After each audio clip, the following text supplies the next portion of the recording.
we usually start.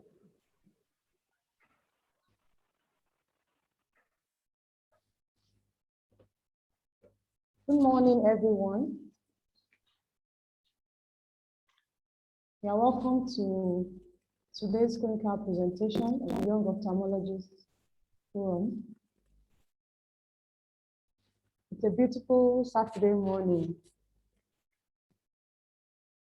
Today, our topic of discussion is fibrin glue in ophthalmology. And I'm sure most of us will be looking forward to hearing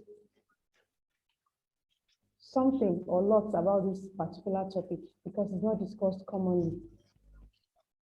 Our presenter for today is no other person but a young ophthalmologist. He's a senior registrar at Ahmadu Bello University Teaching Hospital, Zaria, in person of Dr. Elijah Peter Ndako. You are welcome to the platform, sir. Please, you can go ahead. Thank you very much, Chief. Good morning, everyone. Today, we're discussing a very interesting topic as fibrin glue in ophthalmology. And I'll be using this outline. From the introduction, the types of sealant, the mechanism of action, methods of preparation, the technique for application, look at the safety, the advantages and disadvantages, and then clinical applications in ophthalmology. Then we'll conclude.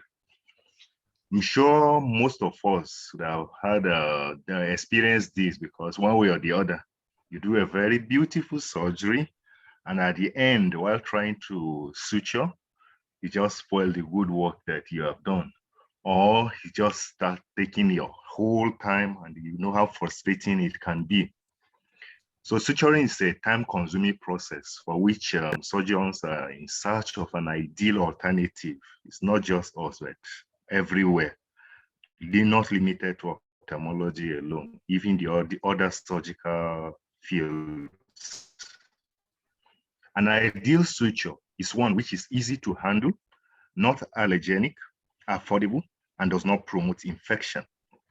Presently, none of the sutures available are able to fulfill all these criteria at once. They all have one or two shortcomings here and there. And that's why tissue adhesives came up, and now they are being increasingly used in almost all fields. An adhesive, tissue adhesive should have the following ideal properties. It must allow sufficient working time before inducing firm adhesion so that you'll be able to oppose the different portions appropriately. And it must have a very good tensile strength to maintain wound integrity. And to do that, it must possess a very good cohesive force in between the tissue adhesive itself, and also a good adhesive force between it and the tissue you want to actually adhere together. It must also be biocompatible. It must be clear, it should be clear enough to permit good vision, since everything about ophthalmology is improvement of vision or more or so. It should also be permeable to fluids and metabolites to prevent necrosis. It must not induce inflammation. It must disappear eventually so that it will permit proper healing at the interface. And it should not carry any risks of transmission of an infectious agent. It has to be accessible as well as affordable. Talking of the types of tissue adhesives, generally, they are divided into two, the synthetic and the biological. The synthetic, an example is the cyanoacrylate, which the most common is N-butyl 2-cyanoacrylate, one being used more in ophthalmology. And the one we're discussing today, the fibrin glue, which is a biological agent. There are plenty other newer adhesives presently being studied. Example is the albumin and the glutaraldehyde products, and plenty others. In main surgery, they use dermal bond. That's also another alternative. So just briefly about cyanoacrylate. Cyanoacrylate has been used also in ophthalmology very, very widely. And it requires minimal hydration to polymerize and set. They can only be used externally because one change is inflammation, and they have a influence for more the impermeable and exist as pupillary conjunctivitis and conjunctival neovascularization. They are also impermeable to fluids and metabolites. However, despite this, if they are used superficially or externally, we'll be able to avoid those complications. So back to our main topic, which is fibrin glue. Fibrin glue is a biological tissue adhesive, which imitates the final stages of the coagulation cascade. It has two basic components, the fibrinogen and the thrombin component. And it can be prepared either at a blood transfusion center or from patient's own blood, or commercially available preparations. You can just use that, which is the most common because it's not easy, just forming it like that. So the fibrinogen, the main components are actually obtained either from the patient's own blood or the aggregate serum from different sources. They have been pulled together so that you get a very high yield of fibrinogen, because getting from a single source, the fibrinogen concentration might be low. And if it is low, the adhesive property you get at the end of the day will not be so strong. Unlike cyanoacrylate glue, fibrin glue form a smooth seal along the entire length of the wound edge, thereby providing greater postoperative comfort to the patient and also fewer complications. So question now is, how does this fibrin glue works? It acts mainly by that common pathway where the extrinsic and the intrinsic pathway joins, where you have thrombin causing the breakdown of fibrinogen to fibrin. Also, thrombin in the presence of calcium will activate factor 13, and activated factor 13 will then polymerize fibrin to give the fibrin polymer. And this goes to form the stable fibrin clots. There will be subsequent proliferation of fibroblasts and formation of granulation tissue within hours of clot polymerization. And clot polymerization is complete about 2 weeks after application. And the resultant fibrin clots will just degrade physiologically on its own. Preparation now. It can either be produced either from the patient's own blood, that's autologous plasma, or from pooled sources from donors, that's the homologous source. With the autologous source, you avoid risks of transmission of infection because it's from the patient, him or herself. And the homologous, on the other hand, you get screen blood from donors, and then you inactivate the serum so that you kill viruses or any other biological agents that are there to cause infection. The plasma obtained is centrifuged to produce a precipitate containing fibrinogen and a supernatant containing thrombin. The precipitate is further resuspended in a small volume of supernatant and is being used as a fibrinogen component, while the supernatant is further treated by attempting to remove all the fibrin as in inside. You do that fibrin inside, and what's being done is that it is treated by clotting to convert residual fibrinogen to fibrin, followed by filtration to isolate the fibrin out of it. and the resulting serum is used as the thrombin component. So you have two key components, the fibrinogen and the thrombin. So there are different commercially available fibrin glues, source plenty. Examples, the very common one is this T-Seal by Baxter. Other examples are Evicel, BioGlue, and CryoSeal. So, but this one is very common. That's why I just chose to pick this.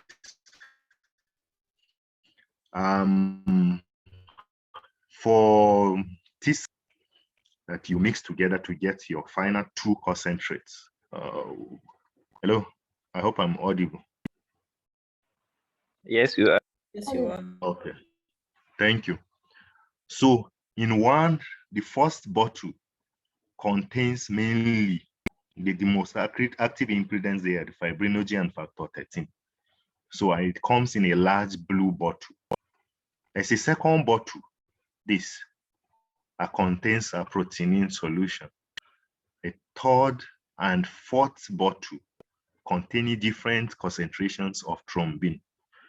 And a fifth bottle containing calcium chloride. So how do we get the two main active components? You mix bottle one, contents of bottle one with two. That is the one containing fibrinogen and factor 13 with a protein. That will give you component one. Or that's for the first one. For the second one, it's either you mix bottle 3 and 5.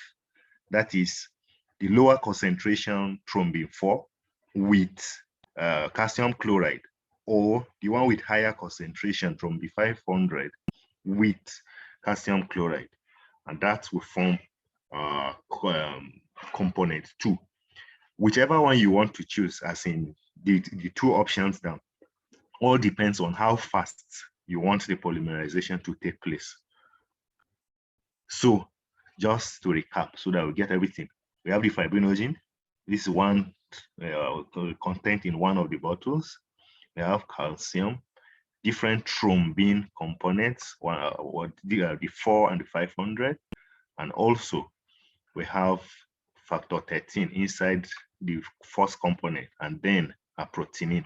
The function of a protein is actually to prevent fibrinolysis of the blood clot that has been formed. So how do we apply it? It can be applied basically using two ways, either simultaneous application or sequential application. For simultaneous application, you need a specialized syringe. An example is the Duplojet syringe that has been shown here. Another one is the one by Ethicon for Vistas. Basically, has two syringes and containing the active component 1 and 2. So, but you want to release equal volume at the same time simultaneously. And to be able to do this, what they do is they have two different syringes. You can see one here and a common opening. But the trick there is that the plunger is actually connected to the two, so that when you are pressing, the two will go at the same time and you will be releasing equal volume. Not that one will be more than the other, because if you do so, it will affect the quality of the seal that you get at the end of the day. So that's for simultaneous application using specialized syringe. The example I said is the Duplojet syringe. For sequential application,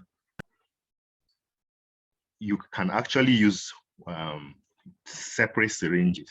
So what is being done is either you apply the first component initially, and then you come and put the second one on top of it and just mix them together. Or you just apply the two active components to different surfaces that you want to oppose. For example, like in conjunctival autograft, you just put the first, you can put the first component on the scleral bed and the second one on conjunctiva that you are trying to oppose, and then you bring them together and just stabilize them just for some minutes. So in a minute or two, the coagulation will start, and by 2 to 3 minutes, polymerization will be complete. How safe are these glues? Fibrin glue prepared for donor is considered safe because it's been tested just like any other blood product. And they usually inactivate it by solvent or detergent treatment. The alternative approach to it is that you can actually collect the blood from donors and who have been screened for at least 6 months after donation. You keep it so that you will be sure that they are not in the window period before you get to use the blood product gotten from them. To further ensure its safety, most of the proteinaceous components are being sterilized with gamma irradiation. Another way to actually ensure safety is to use the patient's own blood to prepare it. The only problem with it is that it will be more costly, and then it takes time before you can actually get to prepare the product. Now let's look at the advantages. Fibrin glue reduces total surgical time because the time required, instead of you taking long to put sutures, you can just gently apply it by edges and then it seals. It also has been found to have a lower postoperative risk of wound infection, contrary to conventional suturing, where the suture might act as a nidus for infection and thereby making your wound infected at the end of the day. Okay. Mixture of fibrin glue and antibiotics are being used for local delivery of antimicrobial activity in some cases, and it says it is well tolerated. It's non-toxic to the tissue wherever it is applied, and it has some antimicrobial activity.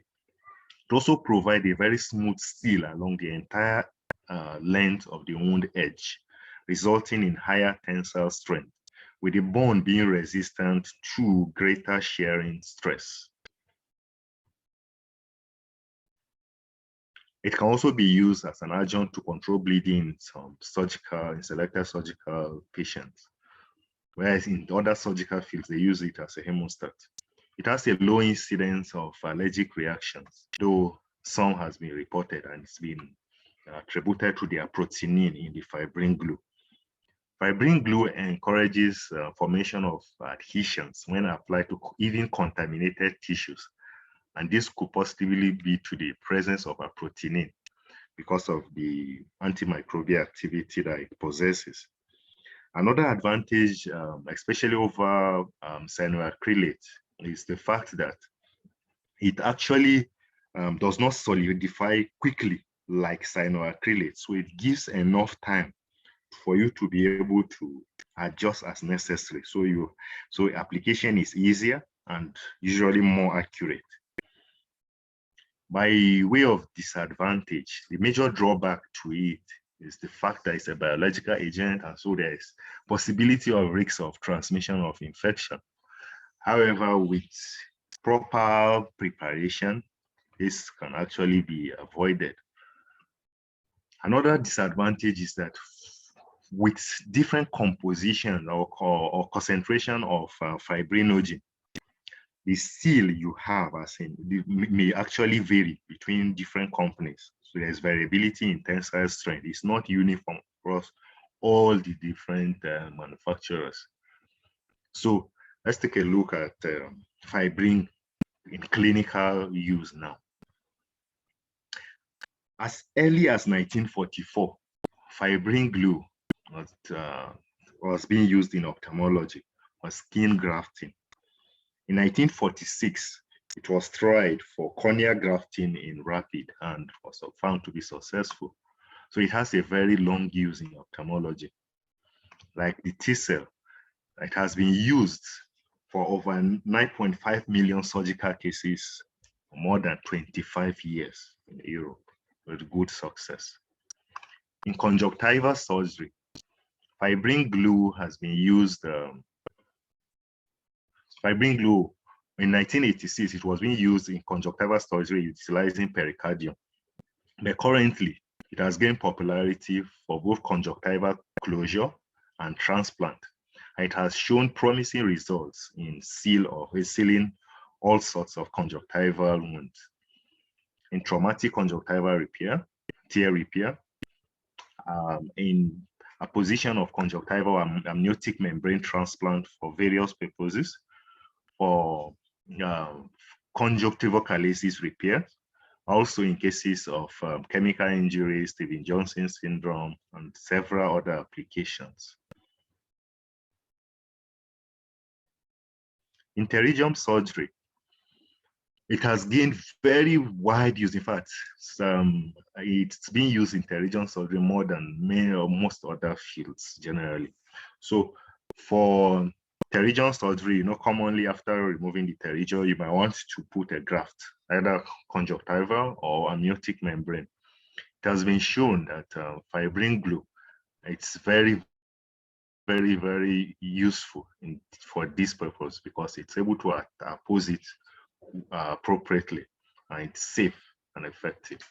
It reduces the operating time, also reduces the post-operative inflammation and discomfort that patients may have, also the rate of reoccurrence in primary surgery. When you use it in recurrent pterygium, its anti-inflammatory effect helps in the control of post-operative fibrosis. This is a case of pterygium here. It was excised, and then fibrin glue was used to create the apposition. And you can see how nicely it adhered after post-op. In strabismal surgery, conjunctival closure with fibrin glue is a good alternative to suturing for conjunctival closure in strabismal surgery. It also results in a more comfortable post-operative course. In corneal surgery, various applications also. It's being used to seal perforated corneal ulcers, also as an adjuvant to seal leaks. For corneal perforation, it has been used to seal perforations as large as 3 millimeters. But we know for dimensions greater than that, we want to use amniotic membrane.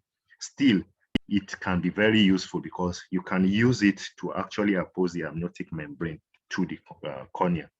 So it is actually very useful too. In lamellar keratoplasty, use of sutures in corneal surgeries, especially lamellar keratoplasty, increase the risk of interface infiltrates through the suture tract. Glue has also been used successfully here, and it has lesser complication compared to sutures for this purpose.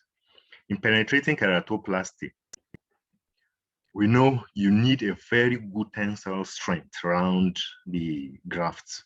So we know you cannot just use fibrin glue, but it's still useful in the sense that it can actually help you to reduce the number of sutures that you would use, because with your sutures, just use fibrin glue to seal the other spaces that are left.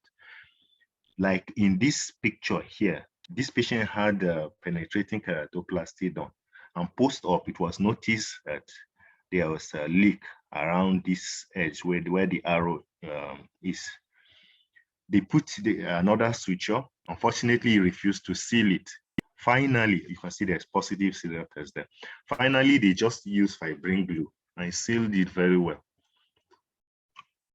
For limbal stem cell transplantation, fibrin glue has also been used effectively in the transplantation to attach the limbal to fix the limbal donor lenticle onto the bed, either on its own or with amniotic membrane. For temporary keratoprosthesis, fibrin glue could also be used as an aid to stabilize it. In refractive surgery, its use is actually very wide there also, but commonly they use it more for prevention of epithelial ingrowth, which is a very horrible complication of refractive surgery. So, and what it does is that it forms a mechanical barrier, thereby preventing epithelial cells from growing underneath the flap until the flap is completely healed. And then it dissolves and leaving a very good healing on the interface. However, the major disadvantage of the use of fibrin glue for flap reattachment, the glue is fairly opaque, and when it polymerizes, not as much as an acrylic, but it's still there. You still have something like that. And as a result, it can make it difficult to be able to see through it to determine if there are inflammatory cells in the interface. It can also be used as a temporary basement membrane following photorefractive keratectomy. And with this, it will help to fasten reepithelialization. Another use here is that application of fibrin glue after photorefractive keratectomy gives a very smooth corneal surface, thereby reducing patients' discomfort after the procedure. In glaucoma surgery, it's being used for conjunctival closure after almost all glaucoma drainage procedures. Most commonly in post-trabeculectomy, where you have a black leakage. The application of fibrin glue has also been found useful because it can just help you seal it instead of going to do suturing or any other thing that you want to do to just seal it off. Fibrin glue is not invasive. You can just apply it and it seals it off. For glaucoma drainage devices, it's also considered a safe substitute for some of the sutures used in glaucoma drainage device surgeries. And it has been found that it does not alter intraocular pressure, and it reduces postoperative conjunctival inflammation and also saves you more time. To the part that I think will be much more interested in, lens surgery. As early as 1987, fibrin glue was being used to seal capsular perforation, both the anterior and posterior capsule. And also, it has been used to prevent, to seal cataract wounds, thereby preventing postoperative astigmatism, because we know if you put suture there, it's too tight, it may cause astigmatism around that area. So to seal the wound, you just apply fibrin glue and it will gently close it for you. This article, very interesting article, fibrin glue assisted sutureless posterior chamber intraocular lens implantation in eyes with deficient posterior capsule. It was written by Agawa et al.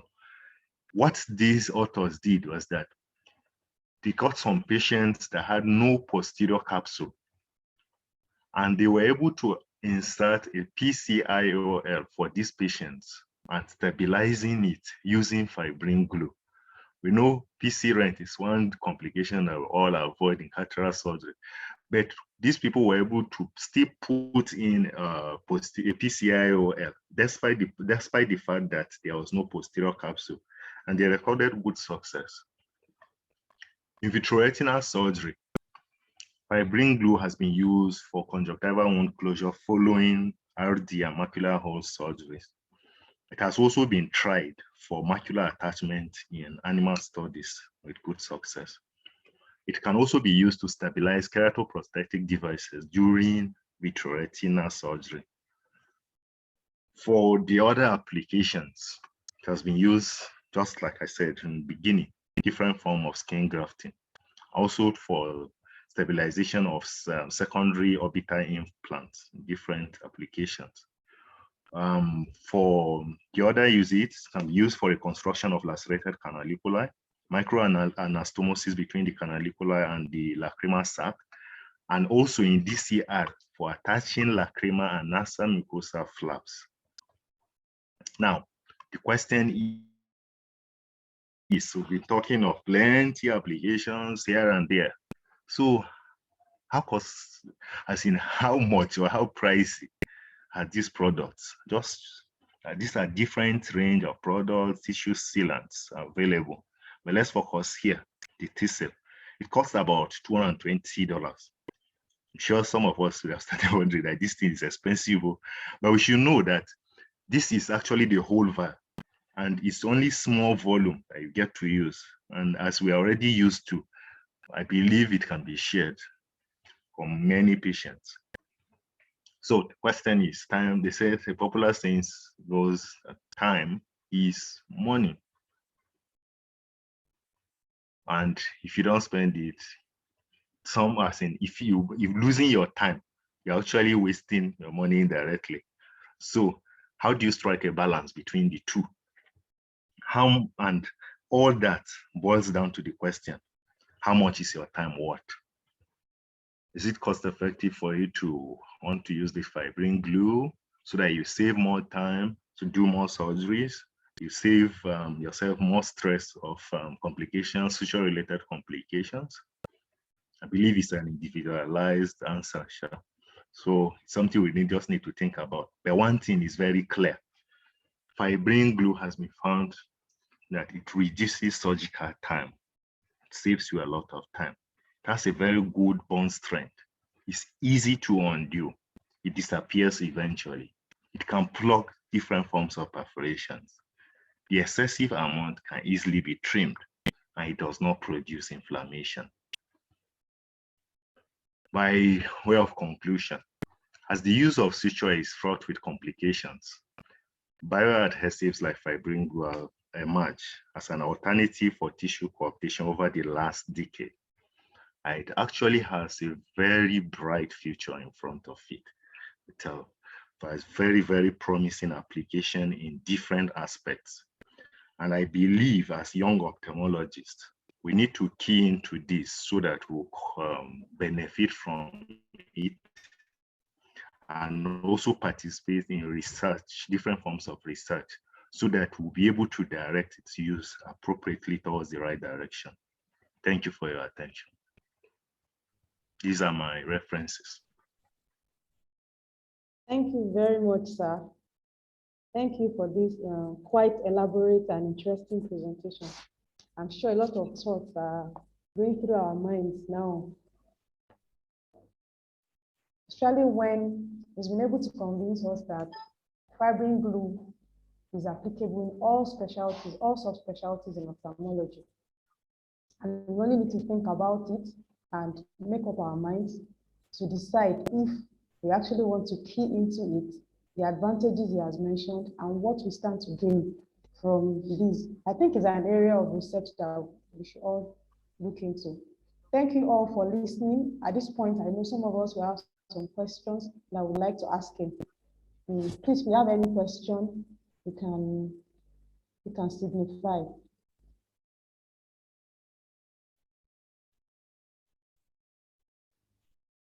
I've been looking through the chat. I can't see any question yet. Okay. Dr. Pam Wang has a question. Please, you can unmute yourself and go ahead. Okay, good morning all. Thank you, presenter. Sorry, I wasn't aware of the meeting. I joined very late. The presenter may have mentioned it, but just pardon me.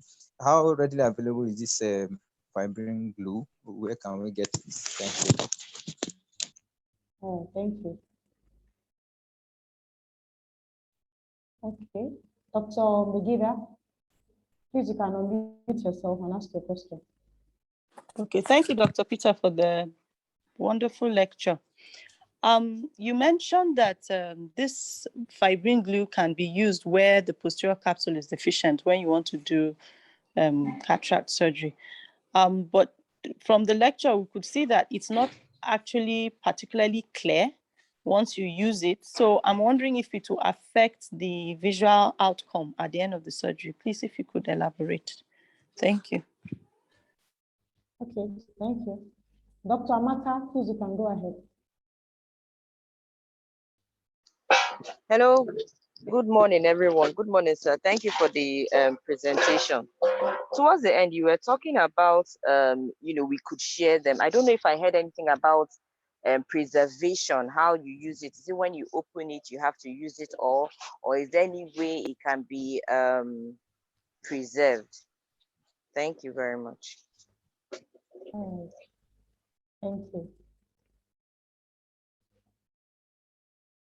I think you can go ahead, with the responses. I can't see any more hand for now. Okay, thank you very much. About the availability, actually, some centers they've tried it in Nigeria, and getting it, I know it's not readily available, to be honest, but there are some marketers that are actually bringing it in. And there's this group that they market ophthalmic products.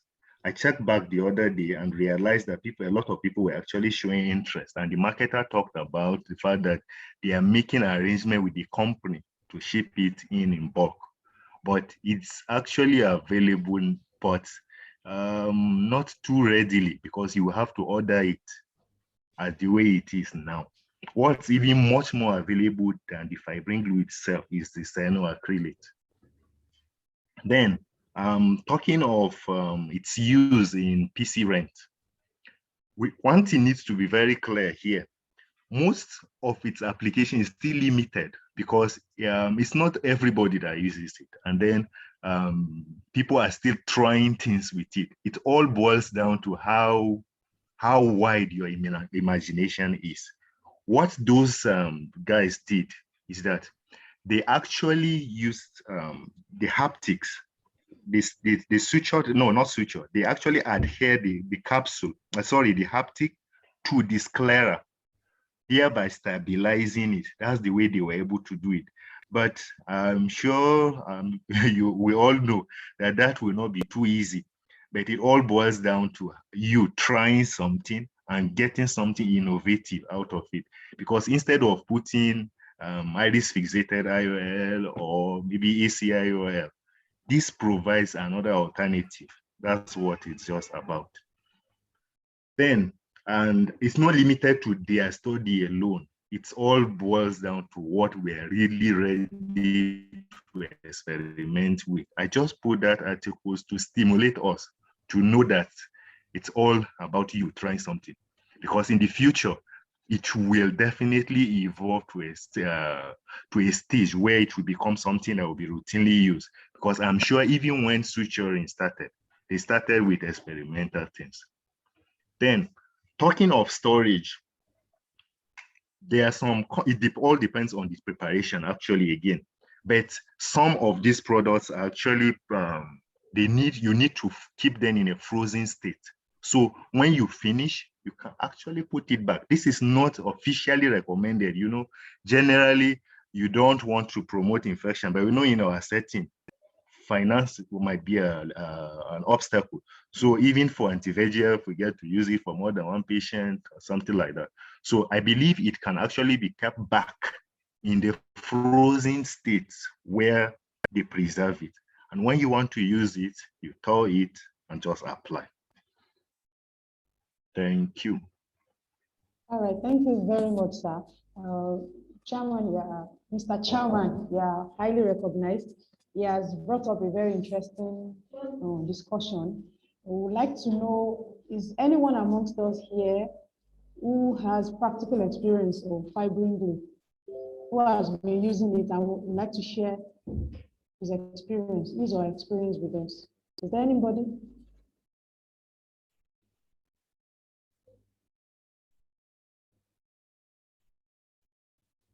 Okay, everywhere is quiet. I think there's no one. Or we've been observing somebody use fibrin glue. Okay, I think I can see it. Please, you can unmute yourself and go ahead. Sorry, I don't have experience with fibrin glue. I just wanted to add something, maybe while somebody is thinking about sharing. I don't know if we can also make efforts with our own hematologist here to see what can be done locally. Because looking at the prices of these glues, you know, if you're in your own private practice, you cannot afford to use these things and still make, you know, meaningful profits, you know, considering the financial situation now. So I'm wondering if we can also reach out to our hematologists and see what can be done locally, and if we can produce our own, you know, so that it can go a long way in cutting costs and then at the same time giving quality care, you know. So maybe it's food for thought. Thank you. All right. Thank you very much, Dr. Medina, for that input. Thank you. Okay. Is there any more question or contribution? Well, I think we are fine. So, Dr. Ndako, it's been a wonderful morning with you. It's was quite interesting, and I'm sure most of us will actually think about this when we get in our various centers and see what we can do, even if it's to convince our senior colleagues and try to quote and unquote experiment and see, and also likely areas of research. Thank you very much for this beautiful presentation. I also want to thank everyone for joining in, participating, because without you, this session will not be as interesting as this. So thank you very much for this. I would like to pause in case anybody has any information or views that would like to be shared here. Dr. Bature, is there any information? No, no further information. Thank you so much, Dr. Peter. Thank you, our moderator, Dr. Adeti. Thanks. Okay, thank you so much. So on this note, thank you everybody. Have a nice weekend.